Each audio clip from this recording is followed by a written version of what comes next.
La séance du conseil municipal du 14 novembre est ouverte. J'invite chacune et chacun à regagner sa place.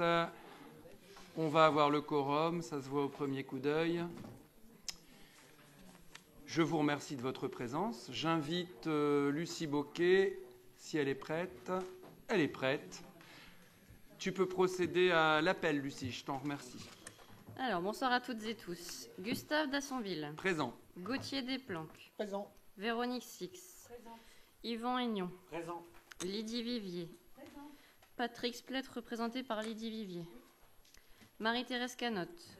François de Driver. Présent. Aline Corbillon. Présent. Laurent Meunier, représenté par Dominique Cohn. Pascal Van Vlassenbroek. Georges Canotte. Présent. Dominique Cohn. Présent. Dominique Vout. Présent. Philippe Dosière. Sylvie Derdenne. Christophe Bécard. Présent. Isabelle Cornette. Laurence Van de Velde. Présent. Frédéric Kranowski. Présent. Céline Demangon. Présent. Michael Dierix. Lucie Boquet présente. Fabiola Carré. Virginie Collier. Présente.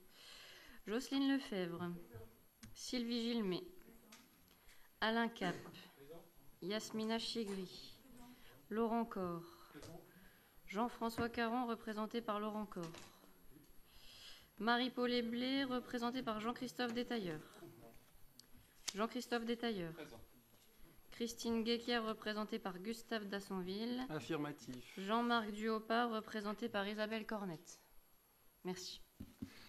Merci Madame Boquet. On va procéder à la désignation de notre secrétaire de séance préféré, en la personne de Pascal Van Vlassenbroek. Est-ce que quelqu'un s'oppose à cette désignation?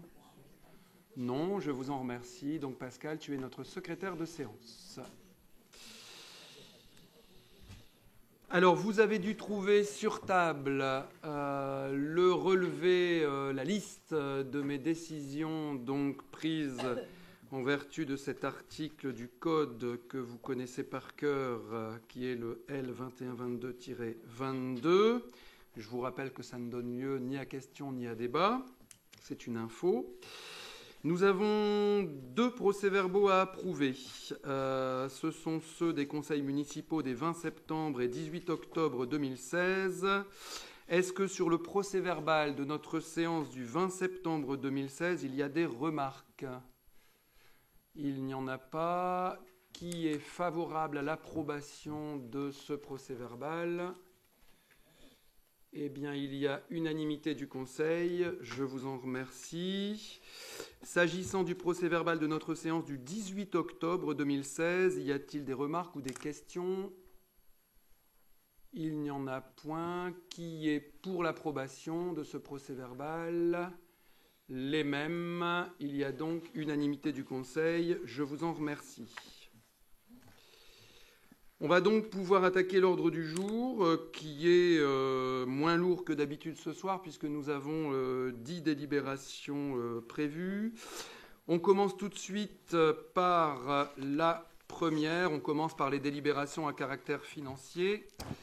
La numéro 1 est donc une décision modificative concernant notre budget. Je donne tout de suite la parole à l'adjoint aux finances, Monsieur Desplanques.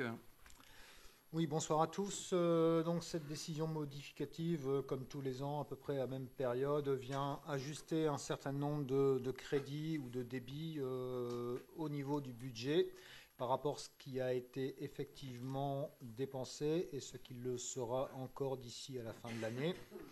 Donc il y a quelques postes qui sont un peu plus conséquents que les autres. On a une baisse de à peu près 70 000 € au niveau des prestations de services. Donc cela s'explique parce que cette année, nous avons pour la première fois décidé de sous-traiter un certain nombre de prestations au niveau des espaces verts et on avait prévu une enveloppe assez conséquente qui se révèle être bien trop importante par rapport à ce que nous avons réellement dépensé. Ensuite, nous avons au niveau des locations immobilières environ 59 040 € qui vont être donc diminués au niveau du budget. Il s'agit des loyers de néologues. On avait prévu le budget de location sur la totalité de l'année, n'étant pas sûr de pouvoir finaliser l'achat dès le mois de juillet comme c'était initialement prévu. Comme l'achat s'est prévu comme prévu au mois de juillet, on peut aujourd'hui supprimer le budget qui était prévu pour cette location. Au niveau des honoraires, on a 24 000 € qui sont prévus en plus.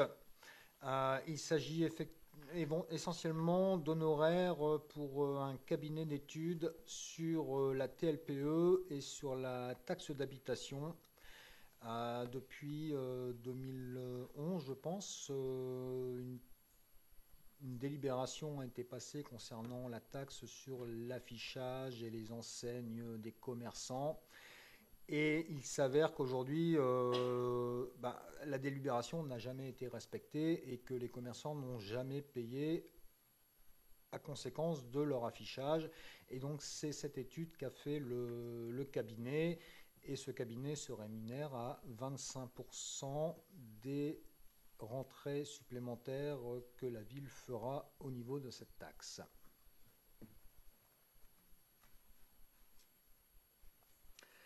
Après, il y a un très gros poste qui concerne les frais de personnel, environ 600 000 € de plus. Ces 600 000 € s'expliquent de plusieurs façons. Premièrement, une décision gouvernementale de fin 2016 qui concerne ce qu'on appelle le dispositif prime point. C'est-à-dire qu'un certain nombre de personnels qui avaient des primes jusqu'à présent ont vu leurs primes se transformer en points d'indice. Et donc, si pour eux, ça n'aura pas d'impact sur leur fiche de paye, pour la ville, ça a un coût. Parce que le montant de la prime qui va être diminué sera inférieur au montant du salaire brut qu'ils vont toucher en plus aujourd'hui. Mais eux ne le verront pas sur leur fiche de paye puisqu'il y aura des cotisations salariales de retraite qui vont venir grever la différence. Mais en revanche, pour la ville, il y aura des cotisations de retraite patronales supplémentaires à payer et on a tout de même sur les 600 000, 113 000 € de retraite, de cotisations de retraite supplémentaires. Et le deuxième gros sujet qui a impacté ce domaine, c'est la diminution drastique des emplois aidés. On en a eu plusieurs depuis le mois de juillet, je pense. Oui, depuis cet été. Donc de contrats aidés, de gens qui étaient toujours éligibles théoriquement, qui n'avaient pas fini leur période de 2 ou 3 ans pour laquelle ils étaient éligibles et que l'on n'a pas pu renouveler et qu'il a fallu renouveler en emploi classique, donc avec des charges à taux plein.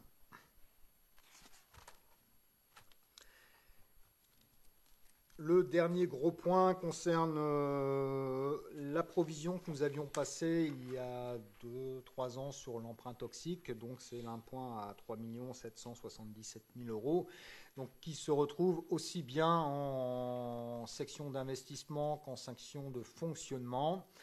Et en fait, vous avez un plus en section d'investissement et un moins en section de fonctionnement.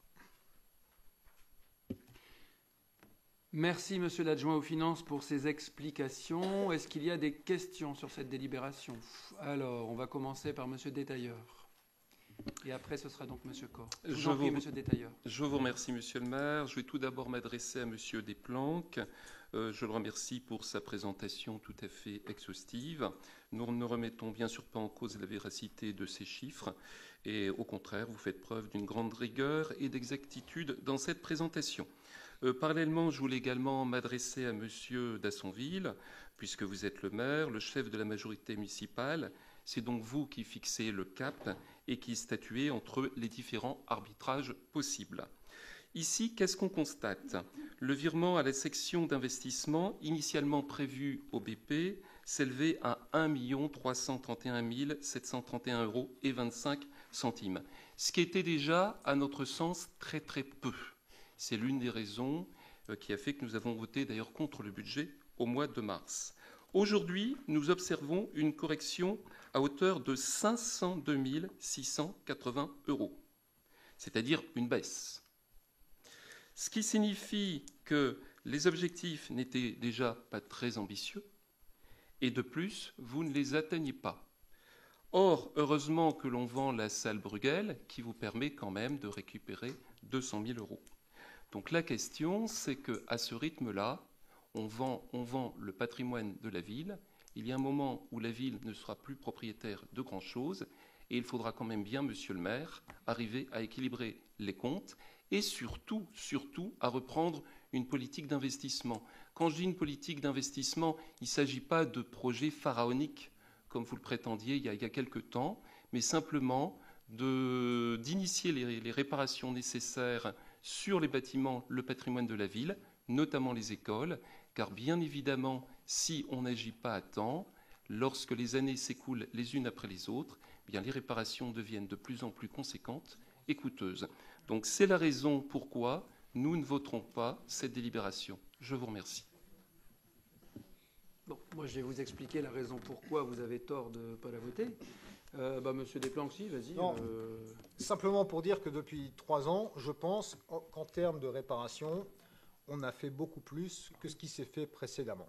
Vraiment, vraiment, vraiment.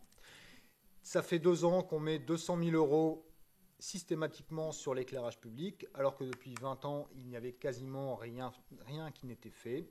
Il y a eu beaucoup de travaux qui ont été faits également sur les écoles, comme vous le disiez. Mais non, mais on fait en fonction de nos moyens. On ne peut pas faire plus que ce que l'on a. Plus que ce que l'on a, c'est pas possible. Avec pratiquement 1 300 000 €... Avec pratiquement 1 300 000 € de dotation en moins de 2014 à 2017 par rapport à avant. Voilà, donc avec moins, nous avons fait plus. Donc j'abonde dans le sens de ce que vient de vous dire Monsieur Desplanques. Alors sur l'autre aspect de votre intervention, la vente du patrimoine de la commune, comme vous dites... vous pouvez être tranquille, hein, monsieur Détailleur. La commune reste propriétaire de nombreux locaux.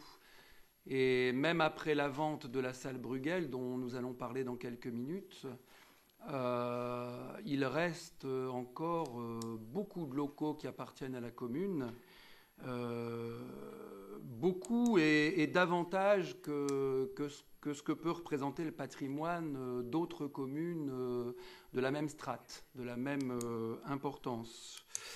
Donc n'ayez pas d'inquiétude à ce sujet. Et en plus, vous qui prétendez être le grand défenseur de l'enseignement privé dans cette ville, vous devriez vous réjouir, mais c'est sans doute ce que vous nous direz tout à l'heure, de la cession de la salle Bruegel, donc à la FTE, mais in fine pour le Sacré-Cœur et Sainte-Marie, puisque c'était une demande très insistante de ces 2 établissements. Voilà, mais enfin, on garde ce sujet pour tout à l'heure. J'ai bien compris votre rhétorique qui vise à faire croire aux Alluinois, à essayer de faire croire aux Alluinois que nous vendrions, selon votre expression, les bijoux de famille. Ça n'est pas le cas. Ça n'est pas le cas et ça n'est certainement pas fait pour équilibrer un budget. Et je dois dire, et pour rendre hommage au travail de M. Desplanques, et qui est finalement le travail voulu par toute cette équipe, dont moi-même. Contrairement au mandat précédent, et je mets cela au pluriel, à UX, contrairement au mandat précédent, et cette décision modificative le montre, vous avez ici, avec cette équipe, un budget complètement transparent et surtout un budget très prévoyant, très sincère. Monsieur Desplanques, d'ailleurs, vous a dit que si on doit faire certaines modifications, c'est parce qu'on avait prévu trop. Par exemple, pour certaines prestations, 69 000 et des euros trop larges. Lors des mandats précédents, c'était l'inverse, monsieur Détailleur. On sous-estimait les dépenses, alors on équilibrait le budget de cette manière, et après, il y avait des surprises. Donc vous devriez vous réjouir, monsieur Détailleur, vous qui êtes le parangon aussi de la rigueur budgétaire, vous devriez vous réjouir de cette façon de faire, tout comme les provisions qui sont passées pour diverses raisons et qui sont la démonstration de ce que nous voulons avant tout que notre budget traduise la réalité des choses. Voilà. Ce n'est pas le cas dans toutes les villes. Bon, voilà, hein, après, je ne vais pas polémiquer outre mesure. Monsieur Corr a demandé la parole également. Je vous la donne, Monsieur Corr. Merci, Monsieur le maire. Alors, je vais intervenir en deux temps. Je vais d'abord intervenir sur les dépenses de fonctionnement. On va bien parler de cette décision budgétaire modificative de ce soir, hein, qu'on me rassure quand même, parce que j'entends déjà qu'on est déjà en train de reparler des mandats précédents. Je veux dire, bon, après, on va nous dire qu'il ne faut pas regarder dans le rétroviseur. Au bout de 10 minutes de conseil, à peu près, vous êtes déjà en train de parler du passé. Bon, ça fait, vous êtes à la moitié de votre mandat, Monsieur le maire. Je pense qu'à un moment donné, il faut le reconnaître, l'assumer, et pas être toujours en train de faire des comparaisons par rapport à des décisions ou des budgets qui étaient pris et construits dans d'autres circonstances, dans d'autres temps. Là, c'est de votre budget et de cette décision budgétaire modificative dont on est en train de parler. Mais tout à fait. Elle modifie cette décision, ce que vous-même avez présenté le 31 mars de mémoire, en tout cas au mois de mars. C'est le but d'une décision modificative. Merci donc de confirmer mes propos. Dans ce cas-là, puisque des décisions ont été prises fin 2016, notamment concernant les rémunérations dont on a parlé tout à l'heure, moi j'ai écouté Monsieur le Premier adjoint avec attention. Si j'ai bien compris, donc vous aviez eu vent fin 2016 des modifications concernant les rémunérations principales et des personnels non titulaires.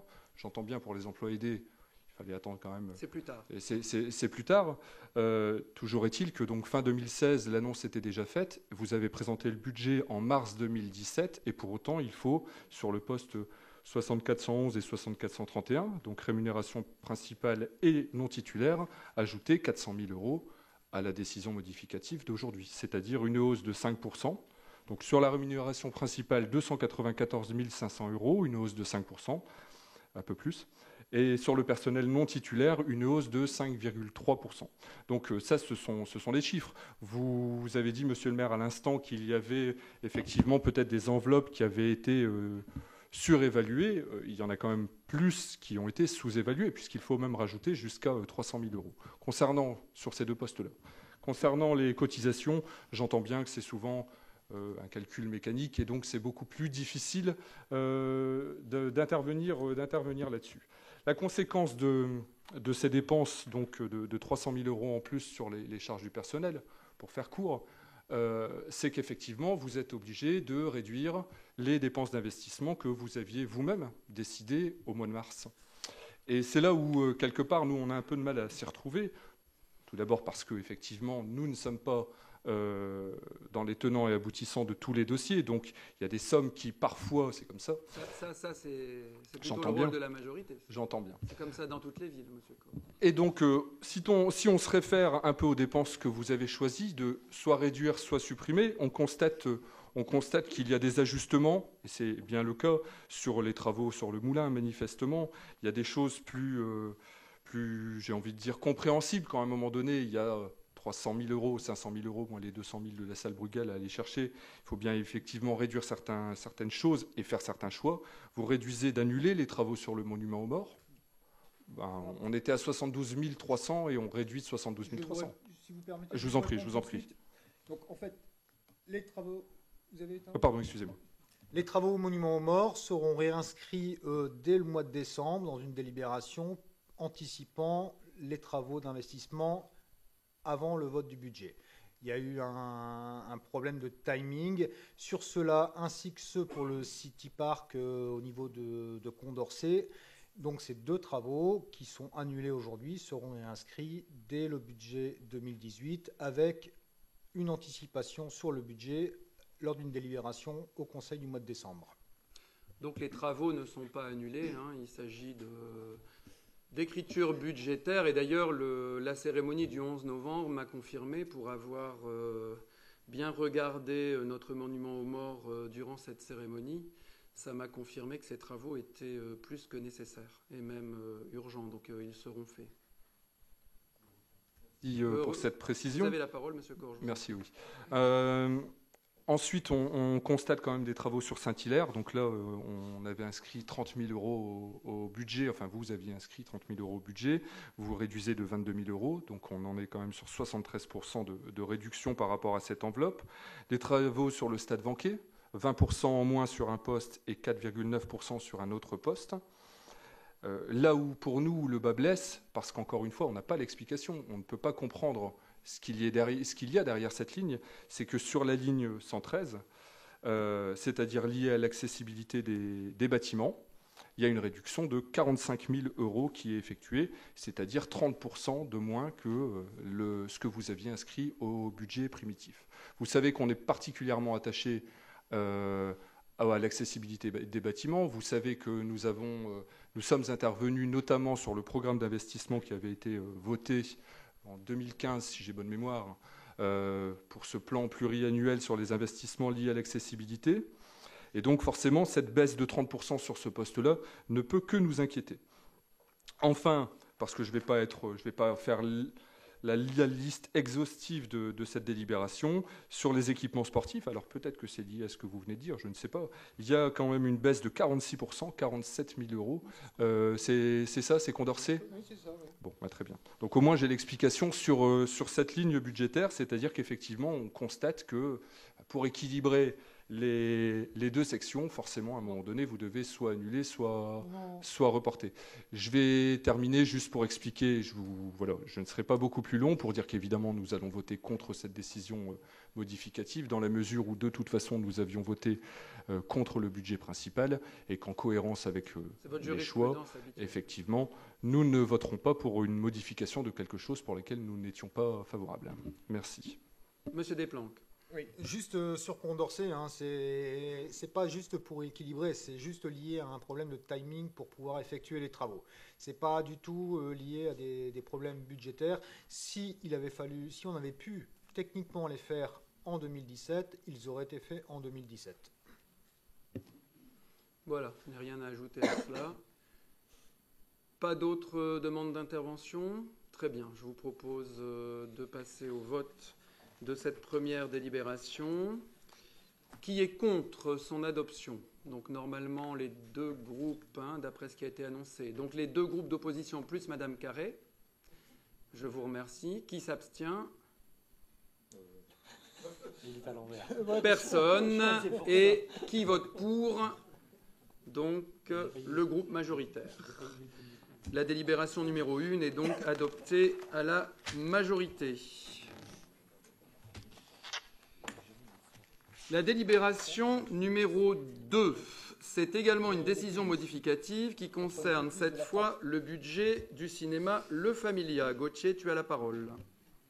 Donc par cette délibération, il s'agit d'acter la dotation aux amortissements du budget du Familia. Eh bien, voilà qui était bref. Est-ce qu'il y a des questions ? Il n'y en a pas. Eh bien, écoutez, passons au vote. Qui est contre l'adoption de cette... C'est au maire qu'il appartient de choisir comment on procède. Alors, qui est contre l'adoption de cette délibération ? Personne. Comme ça, tu vois, ça permet d'entretenir un certain optimisme. Qui s'abstient ? Personne non plus. Voilà, je considère donc qu'elle est adoptée à l'unanimité. On vote pas. Nous, on vote pas. C'est même pas la peine. Nous, on vote pas. On vote pas. Bon, je vais faire plaisir à Monsieur Desplanques. J'ai participé encore hier à une séance plénière du Conseil départemental tout l'après-midi. Et c'est de cette façon que le président Le Cerf procède là-bas. À partir du moment où il n'y a pas de contre et pas d'abstention, on passe à la suivante et c'est adopté à l'unanimité. C'est comme ça dans... Alors je sais qu'à Alluin, on n'avait pas l'habitude de faire comme cela, mais on peut évoluer. On a le droit d'évoluer, il faut même évoluer. Mais allez, pour faire plaisir à M. Desplanques, qui est pour l'adoption ? Donc ça va être tout le monde. Voilà, donc tu vois Gauthier, c'était parfaitement inutile. La délibération est adoptée à l'unanimité et je vous en remercie surtout. Alors la numéro 3... La délibération numéro 3 est également à caractère financier, donc c'est Gauthier Desplanques, notre adjoint aux finances, qui va vous la présenter dans un instant. C'est encore une DM, une décision modificative qui concerne cette fois le budget du port de Plaisance. Donc depuis 1 an et demi, on a un budget différencié au niveau du port de Plaisance, et afin de bien acter dans les comptes quelles dépenses sont rattachées au port de Plaisance et quelles dépenses sont attachées à la ville, on a décidé de rattacher également l'impôt foncier sur le port de Plaisance au niveau du budget du port de Plaisance, alors que jusqu'à présent, c'était la ville qui le payait. Merci. Est-ce qu'il y a des questions ? Il n'y en a point. Qui est contre l'adoption de cette délibération ? Personne. Qui s'abstient ? Personne. Elle est donc adoptée à l'unanimité. Je vous en remercie. La délibération numéro 4 que va vous présenter également M. Desplanques, qui va finir par se remettre de cette nouvelle procédure de vote, concerne ce qu'on appelle un mandat spécial. Alors on va une fois de plus rembourser des frais. Voilà. Je m'arrête là parce que sinon M. Desplanques n'aura plus rien à dire, déjà qu'il est bref. Donc Gauthier, tu vas nous dire la suite. Donc il s'agit par cette délibération de rembourser la somme de 53,60 € à M. Georges Canotte, qui s'est rendu au salon professionnel de la sûreté et de la sécurité. Et ces frais représentent ces frais donc de péage et de parking. Est-ce qu'il y a des questions ? Il n'y en a pas. On remercie M. Canotte d'avoir participé à ce salon. Il en est revenu avec des informations intéressantes pour notre ville et pour la sécurité de ses habitants. Qui est contre l'adoption de cette délibération ? Madame Fabiola Carré. Pas d'autres contre ? Ben voilà, ça change un peu, c'est bien. Merci, Madame Carré. Qui s'abstient ? Personne. Très bien. Qui est pour ? Voilà, ça donne une confirmation par un rapide calcul. Voilà. Très bien. Elle est donc adoptée à la majorité. Mais c'est ça, être élu, c'est s'adapter. Toujours. Toujours. Ouais, ça a été un peu difficile quand même, mais ça vient. Très bien. Monsieur Canotte sera donc remboursé des 53,60 € attendus. Merci Georges, en tout cas. Bah, je t'en prie. Alors, la délibération numéro 5. Que va nous présenter Georges Canotte ? Voilà, il faut avoir le sens de la transition. Concerne donc une subvention que nous allons solliciter de l'État, subvention donc de soutien à l'investissement. Il s'agit, je ne vais pas en dire plus pour que tu aies quand même quelque chose à raconter, Georges.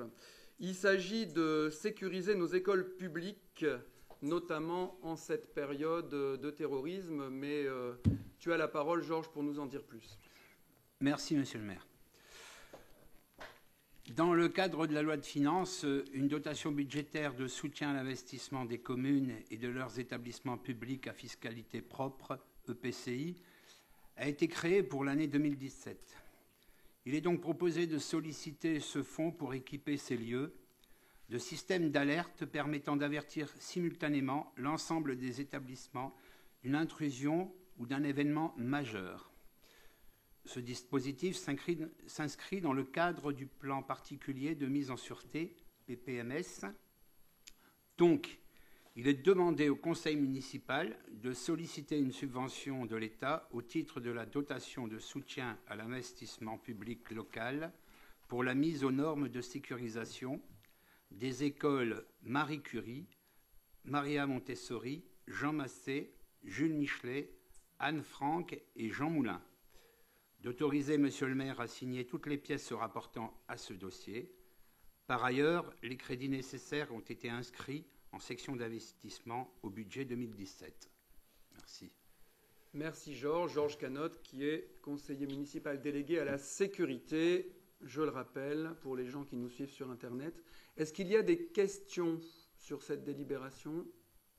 Il n'y en a pas.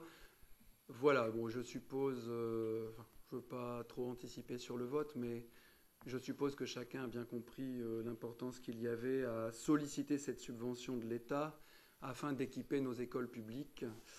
Je soumets cette délibération au vote puisqu'il n'y a pas de question. Qui est pour son adoption? Ils sont plus habitués maintenant. J'avais demandé s'il y avait des questions. Très bien, non, mais vous avez la parole, Monsieur Corr, ça ne me pose pas de problème. Donc les crédits nécessaires ont été inscrits en section d'investissement au budget 2017, c'est bon? C'est pas doivent pas être inscrits au budget 2018? Je lis 2017 dans la délib. Pour 2018. C'est pour 2018, hein, donc c'est une scorie. Merci, Monsieur Corr. Vous avez raison, c'est une intervention En commission, déjà. très utile. Merci, Monsieur Corr.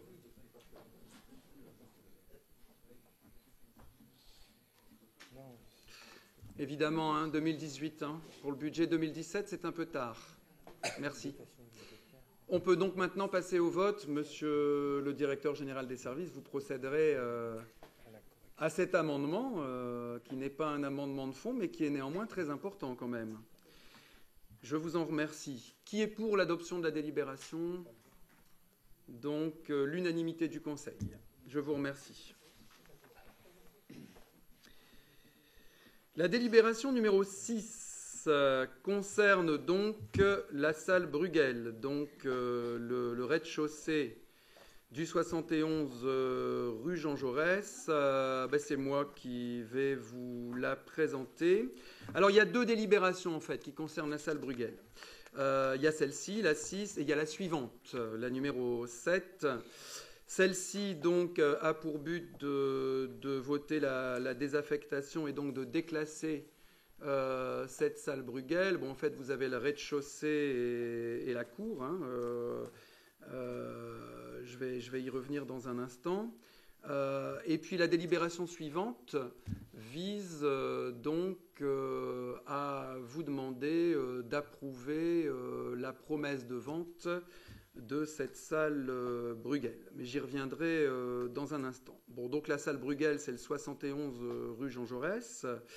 Donc il s'agit du rez-de-chaussée qui, comme vous le savez, est utilisé par les élèves de deux établissements, à la fois le collège du Sacré-Cœur, mais aussi l'école primaire Sainte-Marie, donc utilisée essentiellement pour la restauration scolaire. Et d'ailleurs, puisqu'on en est, Monsieur Corr, aux corrections des petites scories qui peuvent se glisser dans les délibérations, je signale à mon tour cette fois que l'orthographe du nom de Bruegel n'est pas la bonne dans la délibération. Moi, celle-là, je ne la connais pas, en tout cas. Bruegel, là. Si vous pouviez vérifier. Monsieur Vout nous dit qu'il y a 3 orthographes qui seraient donc toutes les 3 acceptées. Donc, le nom de quelqu'un peut changer comme ça d'orthographe. Parce qu'un nom... Un nom propre, oui, alors il y a peut-être un Bruegel pour lequel ça s'écrit comme ça, mais celui qui est concerné par la salle, c'est pas celui-là. Oui, on est d'accord. Le U est avant le E. Voilà, mais en tout cas, Dominique, il faut corriger, puisque en ce qui concerne la salle qui nous intéresse, on sait que ça s'écrit pas comme ça. Donc, il faut quand même vendre le bon bien. Donc, si vous pouviez faire procéder à cette correction... Monsieur Leleu, ce serait bien. Voilà, alors le reste de l'immeuble, comme certains le savent sans doute, appartient à la FTE. La FTE, c'est l'association foncière de Tourcoing et ses environs, qui est bailleresse des organismes de gestion des établissements que je viens de citer. Alors, ces locaux qui sont donc quasiment exclusivement affectés, pour parler simplement, à la cantine du Sacré-Cœur et de Sainte-Marie. Alors, il est vrai, servaient occasionnellement à la ville ou à des associations à travers elle pour d'autres activités. Néanmoins, La ville, et je le disais il y a quelques minutes pour répondre à M. Détailleur sur un autre point, la ville est propriétaire de tellement de locaux qu'il n'y aura aucune difficulté pour trouver d'autres locaux pour ses utilisations ponctuelles autres que la cantine du Sacré-Cœur et de Sainte-Marie. Vous avez par exemple l'association Trieste qui a acquitté des locaux rue de Lille qui appartiennent à la ville. Pour ne citer que cela, je peux même en citer d'autres. Je peux vous citer les locaux à l'étage de la trésorerie qui sont libérés par Euralis et sur l'utilisation desquels je n'ai pas encore pris de décision. On a les locaux qui étaient déjà disponibles et que vous connaissez tous par cœur, que ce soit la ferme du Mont-Saint-Jean, que ce soit le cercle de Saint-Joseph, etc. Bon, je pourrais en citer bien d'autres, la salle Persine, etc. La liste n'est pas exhaustive ici non plus. La ville est quand même propriétaire de suffisamment de locaux pour faire face à ces demandes ponctuelles, qui n'étaient pas nombreuses d'ailleurs, en ce qui concerne le rez-de-chaussée de la salle Bruegel. Alors, cette délibération vise à vous demander, mes chers collègues, à constater la désaffectation matérielle donc du rez-de-chaussée de cet immeuble et de la cour afférente, de prononcer le déclassement du domaine public pour donc faire entrer dans le domaine privé de la ville cette partie d'immeuble, de manière à ce que la vente puisse intervenir. Mais ça, c'est l'objet de la délibération suivante. Je vous précise, et je vais lui donner la parole, je n'avais pas oublié François, je vous précise que François de Driver, qui est notre adjoint à l'urbanisme et aux travaux, ne prendra pas part à ce vote, et il va vous expliquer pourquoi en 2 mots. Je lui avais promis de lui laisser la parole. Merci, monsieur le maire. Non, c'est tout simplement parce que je travaille pour l'association foncière de Tourcoing et environ depuis 1989. Alors, donc, du coup, je ne suis pas neutre. En tant qu'architecte. En tant qu'architecte, donc c'est pour ça que je ne souhaite pas participer.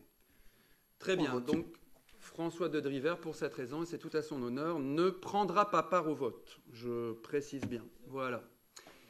Très bien. Est-ce qu'il y a des questions ? Monsieur Détailleur, je vous en prie.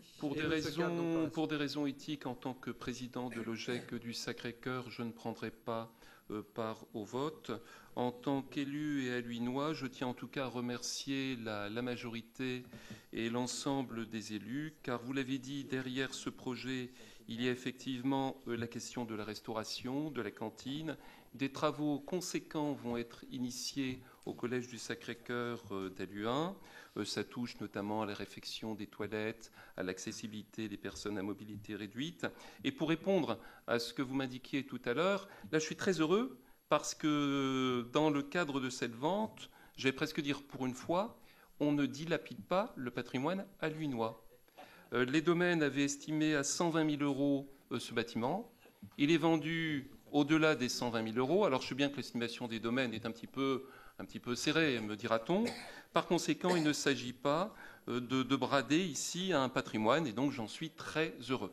Mais pour répondre à votre question, étant donné que je suis président de l'OGEC du Sacré-Cœur, je crois qu'il vaut mieux ne pas... Voilà, je ne participerai pas au vote. Je vous remercie. C'est tout à votre honneur également pour éviter tout risque de conflit d'intérêts. Je vous en remercie. Merci d'avoir souligné que cette majorité est assez dure en affaires lorsqu'il s'agit des deniers de la ville. Et comme vous êtes un peu de l'autre côté de la barrière, vous trouvez que le prix est à l'avantage de la ville. Et c'est effectivement ce que je pense aussi. Je ne l'avais pas rappelé parce que la délibération qui concerne le prix de vente, elle vient après. Mais effectivement, l'estimation des domaines s'établissait à 120 000 euros. Nous en avons obtenu 200 000.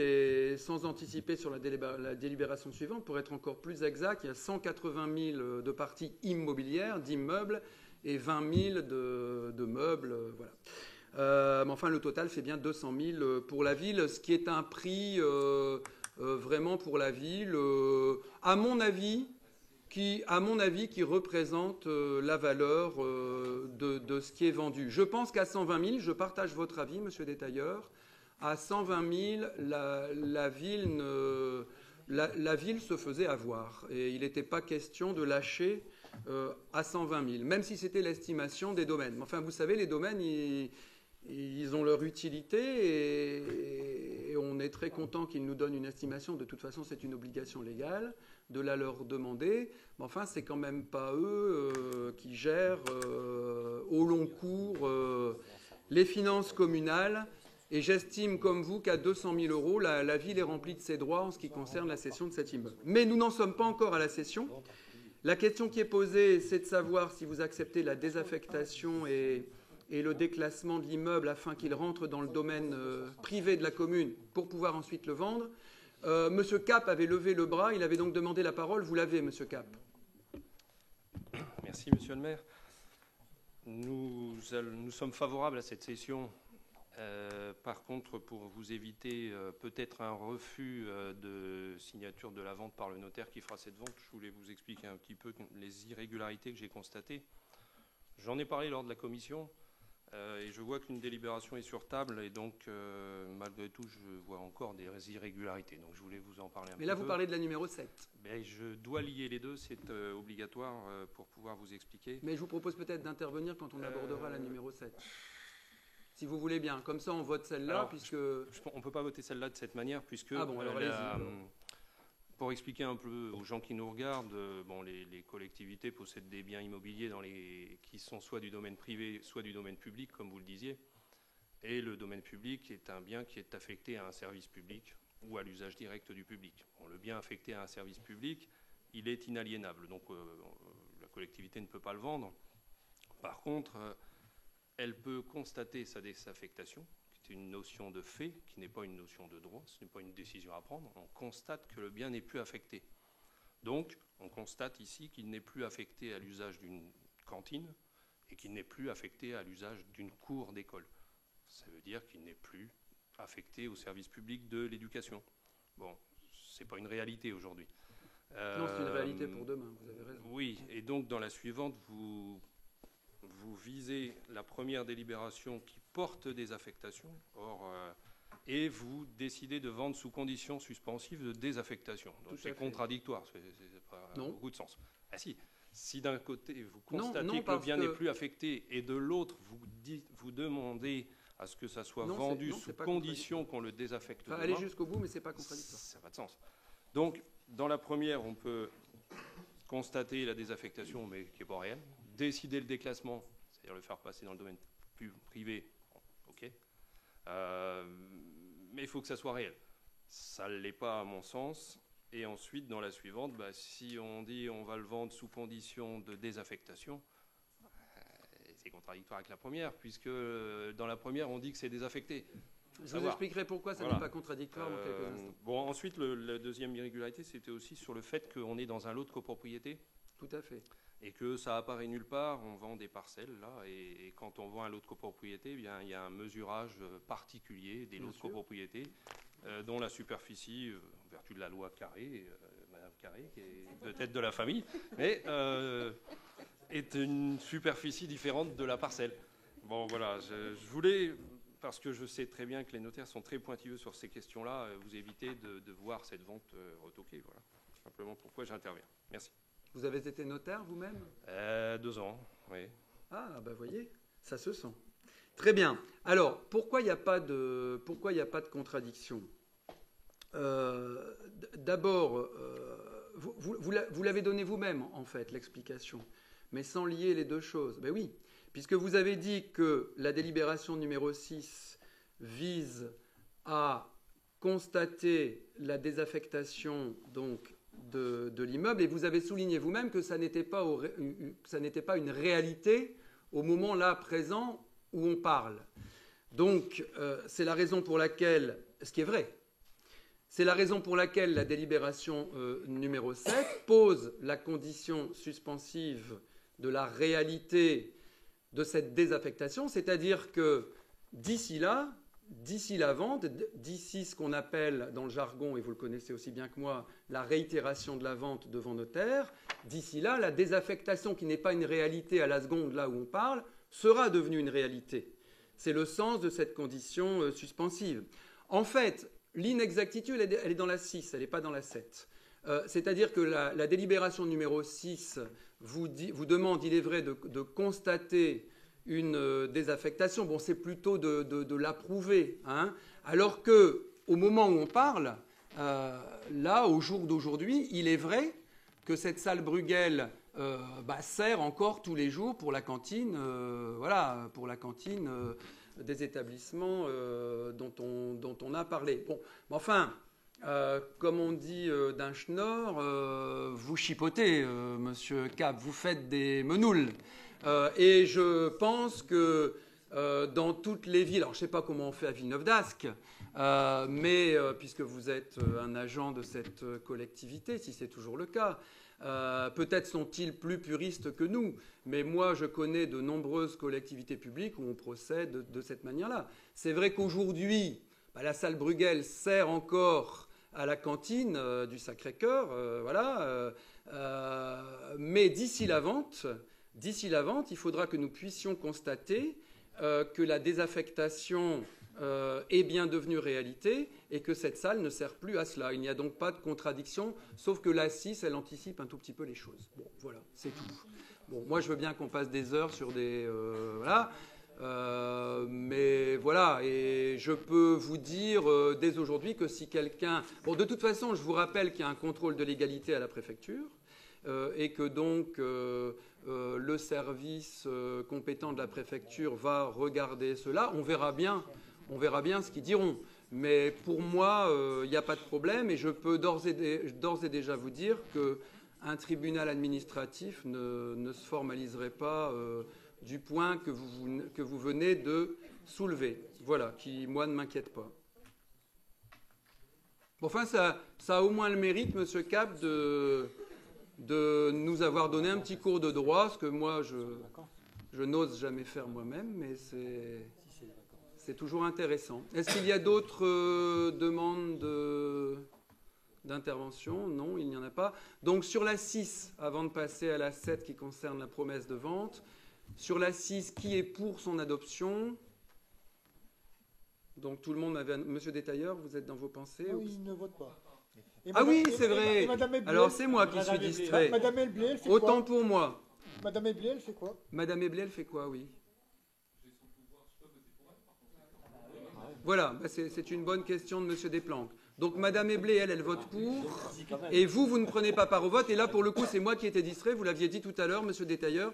Excusez cet instant de distraction. Et d'ailleurs, nous avons aussi monsieur De Driver qui ne prend pas part au vote non plus. Hein? Alors, si je récapitule, monsieur le directeur général des services, nous avons 2 collègues qui ne prennent pas part au vote, qui sont monsieur Détailleur et monsieur De Driver. Nous avons d'ailleurs 2 absents, qui sont monsieur Dierix et madame Collier, Splet. Et donc, tous les autres collègues, dont madame Eblé, avec la procuration qui est donnée à monsieur Détailleur, votent en faveur de la délibération. Je n'ai pas déformé, je parle sous votre contrôle, on est bien d'accord. Voilà, donc la délibération est adoptée. Je vous en remercie et je vous remercie pour cet échange. Alors, la délibération numéro 7, que vous avez trouvée donc sur table, puisqu'elle avait fait l'objet d'une légère modification, qui a donc satisfait partiellement M. Cap, si j'ai bien compris.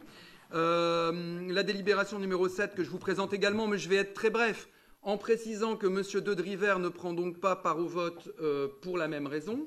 M. Détailleur, je suppose, non plus, et pour la même raison également. Donc on aura la même configuration au niveau des votants, du nombre de votants, monsieur Leleu. Donc la délibération numéro 7 qui concerne toujours cette salle Bruegel, alors je ne reviens pas sur les moindres détails, juste pour rappeler, on avait un peu anticipé à l'occasion de la discussion sur la délibération précédente. Donc ce qui vous est proposé, c'est d'approuver la signature d'une promesse de vente donc à la FTE, l'Association foncière de Tourcoing et des environs, donc de cette salle Bruegel, du rez-de-chaussée et de la cour afférente, pour être plus exact, au prix de 200 000 € prix global. Celui-ci se décompose en 180 000 € de vente immobilière et 20 000 € de vente mobilière. Avec cette délibération, vous m'autorisez également, pas moi, mais vous autorisez le dépôt d'un permis de construire, moi je suis celui qui l'accorde le cas échéant, vous autorisez également le dépôt d'un permis de construire donc par les intéressés, et monsieur Détailleur, vous en avez dit un mot en marge de votre propos, mais donc je confirme, parce qu'il y a des travaux donc, qui sont envisagés par donc, les bénéficiaires de cette vente travaux d'aménagement que pour le bien des élèves, tant du collège que de l'école Sainte-Marie, collège du Sacré-Cœur et école Sainte-Marie, pour le bien des élèves, on ne souhaite pas retarder ces travaux. C'est la raison pour laquelle, par cette délibération, vous autorisez également une prise de possession, donc anticipée des lieux, qui, à un moment où ils n'appartiennent pas encore, on n'aura pas encore signé devant notaire, les lieux n'appartiendront pas encore aux 2 établissements d'enseignement, mais on les autorise à faire les travaux quand même, alors qu'ils ne seront pas encore chez eux, mais c'est pour le bien des élèves, tant du collège que de l'école. Et enfin, par cette délibération, vous m'autorisez à signer toutes les pièces nécessaires, etc., selon la formule consacrée. Je ne sais pas s'il y a des questions ou des demandes de précision. Non. Très bien. Donc, voilà. Donc, par cette délibération, vous autorisez à la fois cette promesse de vente à la FTE et vous autorisez ces travaux anticipés pour le bien des élèves des 2 établissements. Voilà, donc pas de demande d'éclaircissement ou de questions. Très bien, c'est qu'on a été clair. Donc on a 2 collègues qui ne prennent pas part au vote, c'est OK. On a 2 absents, si je ne fais pas erreur. Voilà, donc vous avez votre nombre de votants. Donc on y va. Qui est pour ? Donc c'est une unanimité des votants, on va le dire comme ça. Je vous en remercie. Voilà. Alors, la délibération numéro 8 concerne quelque chose de tout à fait intéressant dont va vous parler François de Driver, notre adjoint à l'urbanisme et aux travaux, dans un instant. Il s'agit d'un chantier école qu'on envisage, et c'est même plus qu'envisagé, ça va se faire, mais pour ça, il faudra passer une convention avec le lycée Colbert de Tourcoing. François de Driver, tu as la parole pour nous expliquer cela. C'est très intéressant. Merci, monsieur le maire. Donc, la mairie d'Halluin possède un ensemble de bâtiments dont elle a la charge en termes d'entretien, de chauffage, de maintenance. Donc, une politique énergétique a été mise en place par la mairie afin de permettre d'économiser au niveau des consommations d'énergie fossile et d'électricité.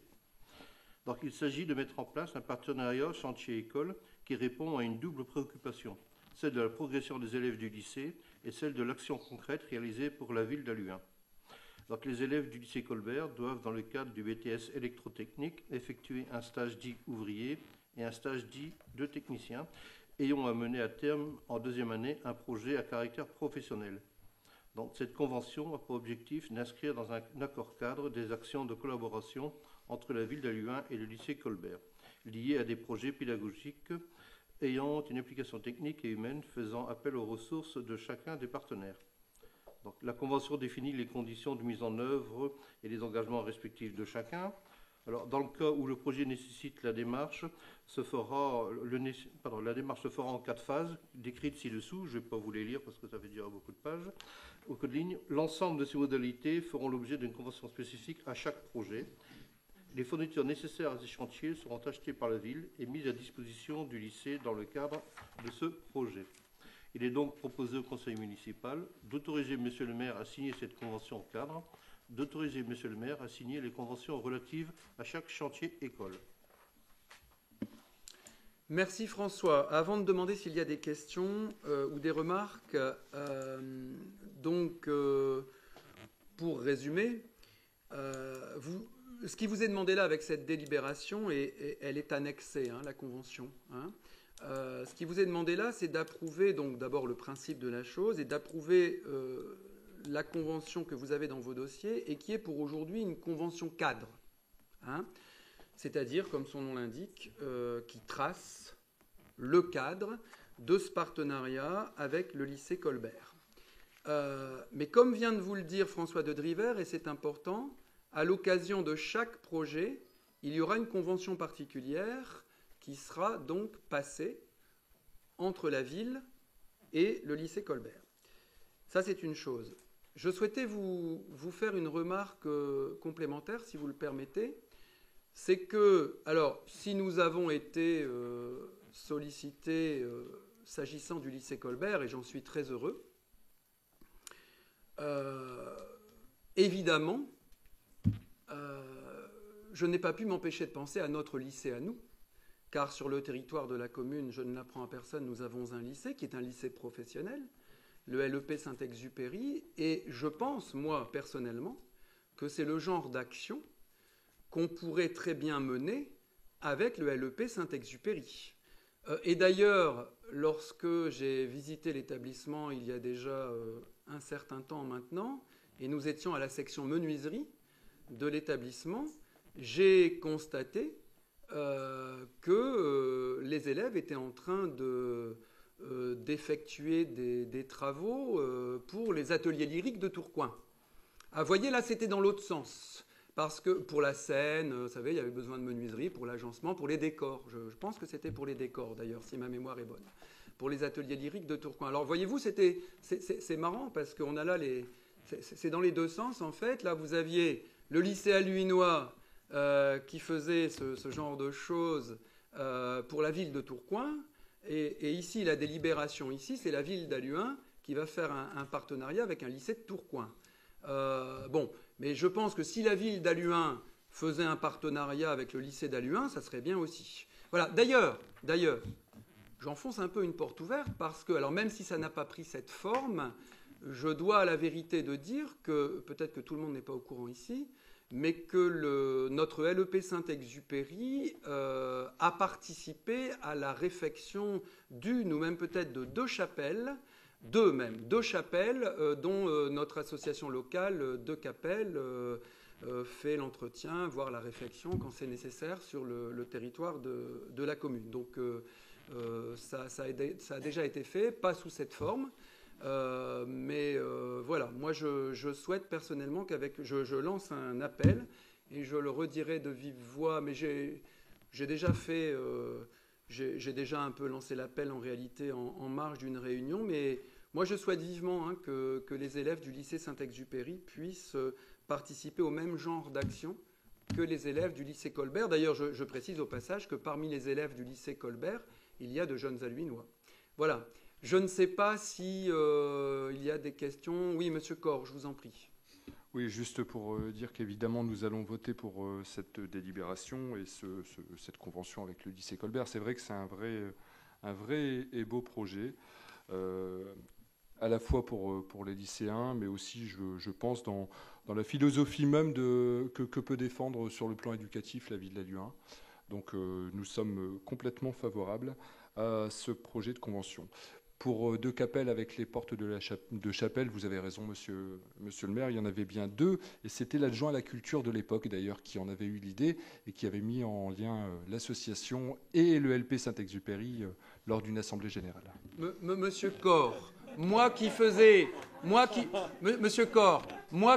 un effort surhumain depuis au moins 15 minutes pour ne pas regarder dans le rétroviseur.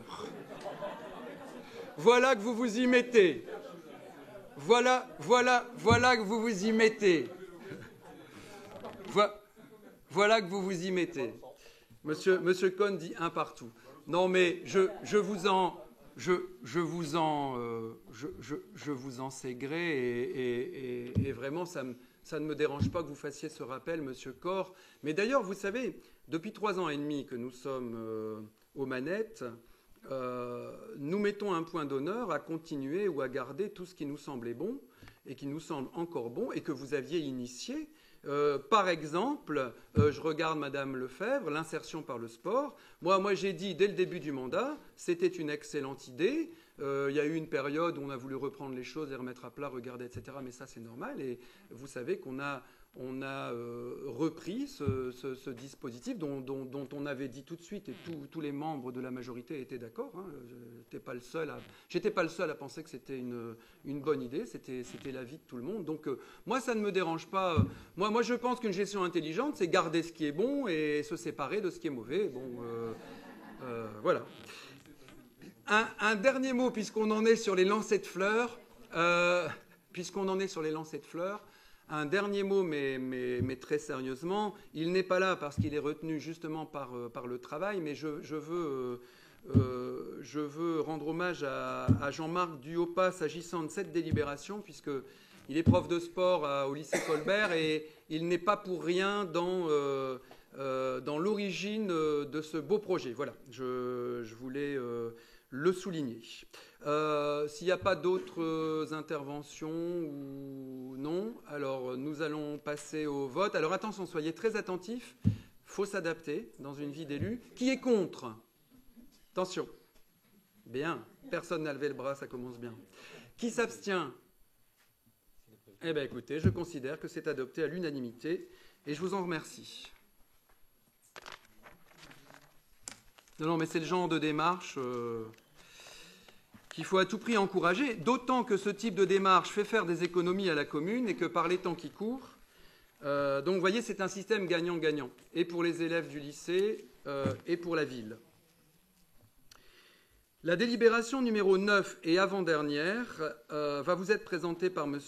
Desplanques, qui n'est pas seulement adjoint aux finances, qui est aussi adjoint au commerce. C'est une casquette qu'il revêt moins souvent, mais là, il va la revêtir pour cette délibération, qui va revenir tous les ans. Il s'agit des exceptions à la règle du repos dominical. Il s'agit là de l'année 2018, puisque 2017 s'achève. Il s'agit des 8 dimanches, mais je vais pas en dire davantage, sinon il n'aura plus rien à dire, d'autant que M. Desplanques est toujours bref. Gauthier, tu as la parole. Oui, comme vous le savez, donc depuis la loi d'août 2015, dite Macron, les commerces sont autorisés à ouvrir 12 dimanches par an. Dans le cadre d'une intercommunalité comme nous l'avons avec la MEL, c'est la MEL qui est décisionnaire dans ce domaine. Donc il y a eu des réunions à la MEL pour fixer le nombre de dimanches qui pourront être ouverts dans chacune des communes. Le nombre qui a été fixé par la MEL, il est à 8 pour l'ensemble du territoire de la MEL. Les dimanches qui ont été retenus par la MEL sont donc le 14 janvier et le 1er juillet, qui correspondent aux 2 premiers dimanches des soldes. Le dimanche de la rentrée des classes, le 2 septembre. Les 4 dimanches précédant les fêtes, le 2, le 9, le 16 et le 23 décembre. Et après, une date est laissée au libre choix de chacune des communes. Dans le cadre de la ville d'Halluin, c'est pas les communes qui ont décidé, c'est pas la commune qui a décidé. Nous avons fait un sondage auprès des commerçants intéressés et la date qui les intéressait le plus, c'est la date du 30 décembre 2018. Qui est donc le dernier dimanche avant le réveillon de l'an. Merci pour cet exposé très complet. Voilà, l'idée c'était une harmonisation sur le territoire de la métropole au niveau de ces dimanches lors desquels il est fait exception à la règle du repos dominical. Est-ce qu'il y a des questions ou des remarques? Madame Gilmet, qui est commerçante, elle aussi, elle a l'autre casquette. Je vous en prie, Madame Gilmet, vous avez la parole. Merci, Monsieur le maire. Alors, concernant cette délibération sur l'ouverture des commerces le dimanche, et pour rester cohérent avec notre dernière intervention, nous allons nous abstenir. Pour la plupart de nos commerçants, ceux-ci ne se sentent pas concernés, c'est comme l'année dernière, on avait fait un petit sondage également, et ne pensent pas que même en étant ouverts le dimanche, cela augmenterait leurs chiffres.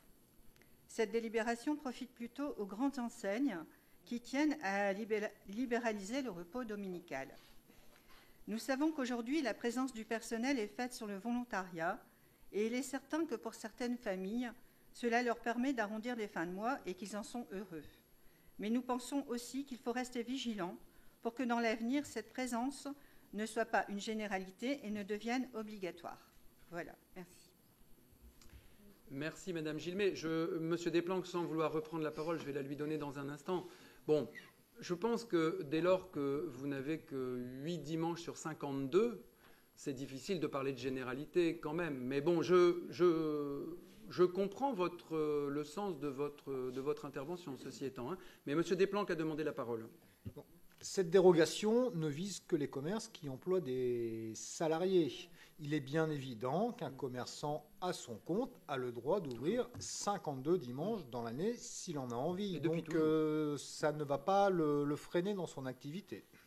Oui, c'est vrai qu'il est bon de le préciser. Merci de l'avoir fait à nouveau, Gauthier. C'est que, mais je le dis notamment pour les gens qui nous regardent sur Internet, l'autorisation n'a un sens que pour les commerces qui ont des salariés. C'est pour leur permettre de faire travailler leurs salariés un dimanche, exceptionnellement. Celui qui gère lui-même son commerce, qui en est le patron et qui est tout seul, il fait tout ce qu'il veut. Il peut même travailler 52 dimanches par an. S'il est son propre patron, ça pose aucun problème. Il n'y a pas besoin d'autorisation. C'est seulement pour les salariés. Ça, c'est important de le préciser parce que dans la ville, notamment les petits commerces, on en a beaucoup dans lesquels il n'y a pas de salariés. Hein. Voilà. Et même en ce qui concerne les enseignes plus importantes, je rappelle que ça concerne le commerce de détail non alimentaire. Non alimentaire. Ça exclut même certaines grandes enseignes de la commune. Parce que ça n'a pas été rappelé lorsque M. Desplanques a lu la délibération. On ne peut pas tout dire non plus quand on présente une délibération. Mais bon, ça a son importance. Donc, moi, je pense quand même que ça a un sens. Maintenant, après, bon, celui que ça n'intéresse pas, ça n'intéresse pas, voilà tout. Hein. Monsieur Détailleur. Merci, Monsieur le maire. Explication de vote. Nous allons voter favorablement à cette délibération. D'une part, parce que vous l'avez dit, 8 dimanches sur 52. Et puis ensuite, ça correspond à un double besoin. Un besoin de certaines familles, notamment en période de fête de fin d'année, qui n'ont pas toujours le temps en semaine, lorsqu'on rentre tard chez soi le soir, de faire certains achats donc en semaine. Et puis ensuite, des étudiants. Des étudiants peuvent trouver des emplois à temps partiel durant effectivement ces périodes. Donc le but, en tout cas pour nous, ce n'est pas de refaire le débat pour ou contre le travail du dimanche, mais en tout cas, conscient de ceci, nous allons voter cette délibération. Merci. Merci, Monsieur Détailleur. Écoutez, je ne sais pas ce qui se passera à l'occasion de la prochaine et dernière délibération, mais là, on est sur un accord entre nous, Monsieur Détailleur, et je m'en félicite vraiment. Si on pouvait rester sur cette note, ce serait formidable. Ce serait une journée qui se termine bien. Très bien. Je ne sais pas s'il y a d'autres questions. Non. Non, mais c'est intéressant d'échanger sur... bon, c'est quand même une question de société. Hein, donc, bon, voilà. Et sa déclinaison dans la commune. Allez, attention, on va commencer par les pour. Qui est pour l'adoption de cette délibération? Donc, alors, la majorité plus Monsieur Détailleur, plus Madame Eblé, je suppose, puisque vous avez sa procuration. Qui est contre? Personne n'est contre. Qui s'abstient? Donc, nous avons les abstentions donc, du groupe En Avant à l'U1 et de Madame Carré.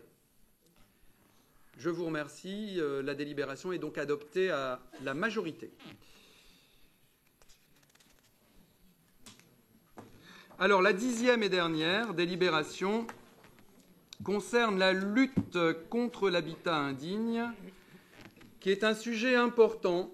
Et bon, là, c'est à travers, comment dirais-je, à travers une chose bien précise, enfin, à travers un aspect de cette lutte, qui est donc le danger que peut représenter une installation électrique défectueuse dans un logement mis en location.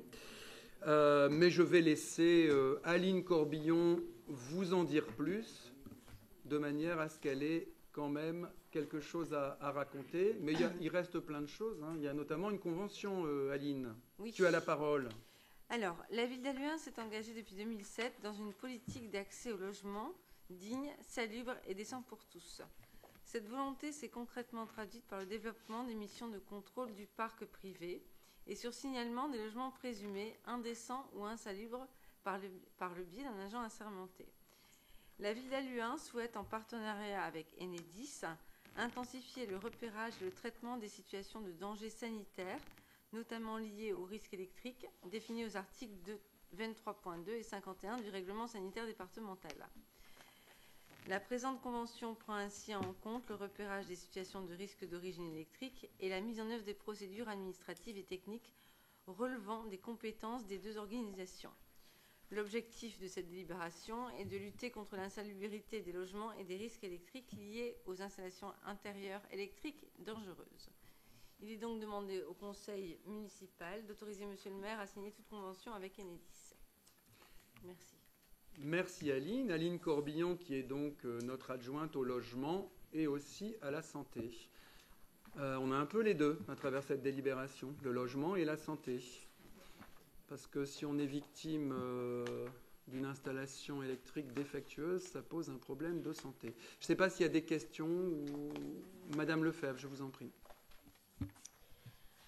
Donc nous allons voter évidemment pour cette délibération qui, comme précisé, poursuit le travail engagé depuis 2007. Après la lecture de la Convention, nous avons quelques interrogations.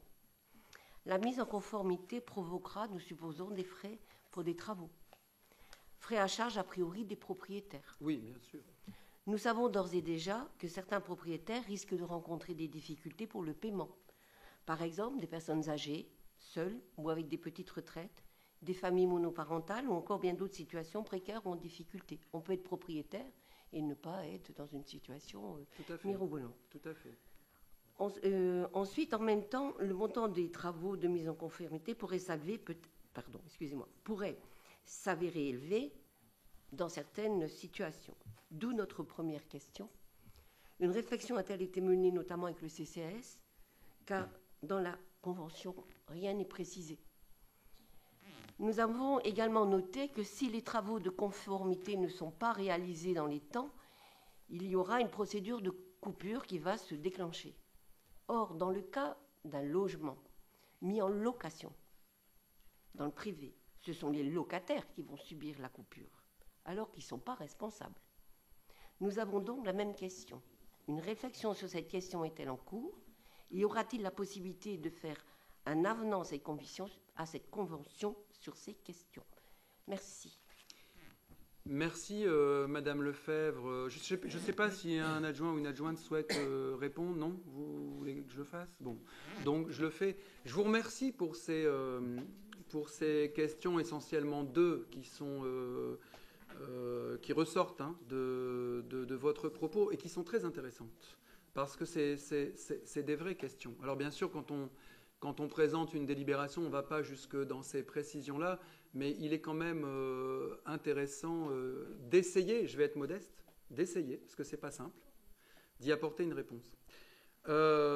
Sur la première, qui souligne la situation de certains propriétaires qui, parce qu'ils sont propriétaires, ne roulent pas toujours sur l'or pour autant. Et je suis bien d'accord avec vous. Il faut se méfier des a priori. Alors, Madame Lefebvre, pour avoir depuis 3 ans et demi acquis, on va dire, un peu d'expérience, je continue à être modeste dans ce domaine, et pour avoir vu passer le travail de notre agent, je cite jamais de nom propre quand il s'agit des agents, ça ne se fait pas lors d'un conseil municipal, mais cette dame fait très bien ce travail. Et donc la question s'est déjà posée. Je peux vous rassurer, s'agissant de ces propriétaires, en vous disant que la ville, attention, parce que la ville n'a pas tout pouvoir.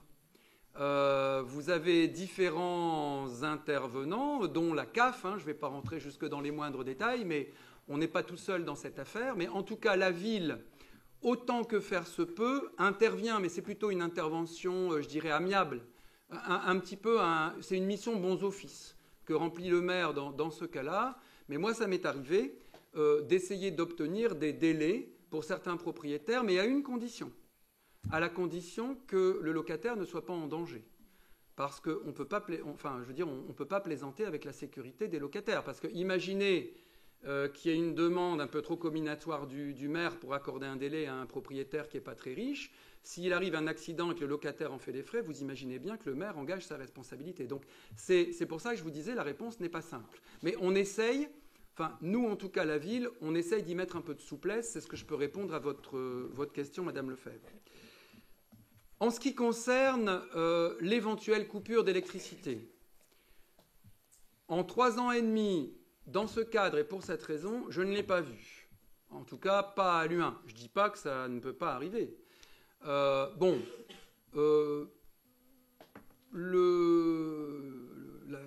grande entreprise bien connue, qui fournit l'électricité fait attention quand même et ne procède pas à des coupures d'électricité à la légère. Enfin, moi, je ne l'ai pas vu en 3 ans et demi, en tout cas, jamais dans ce cadre, et même dans d'autres cadres, les coupures d'électricité sont quand même très rares. Il est évident, Madame Lefebvre, qu'il faut tout faire pour éviter qu'un locataire soit 2 fois pénalisé. D'abord, d'habiter dans un logement où l'installation électrique n'est pas conforme, ce qui est dangereux pour sa sécurité. Et ensuite, ce serait quand même un peu fort de café que c'est lui parce que c'est le locataire, effectivement, qui subit la coupure d'électricité, parce que le propriétaire n'aurait pas fait face à ses obligations en matière de sécurité électrique. Donc, évidemment, il faut éviter ce type de situation. Et je peux prendre devant vous l'engagement, à partir du moment où j'en suis informé par mes services, c'est-à-dire le service logement de la ville, moi, je prends l'engagement de tout faire pour éviter qu'un locataire subisse une coupure d'électricité du fait de la négligence du propriétaire. Mais encore une fois, quelle qualité, j'entends juridiquement, quelle compétence juridique j'ai pour intervenir, elle n'existe pas.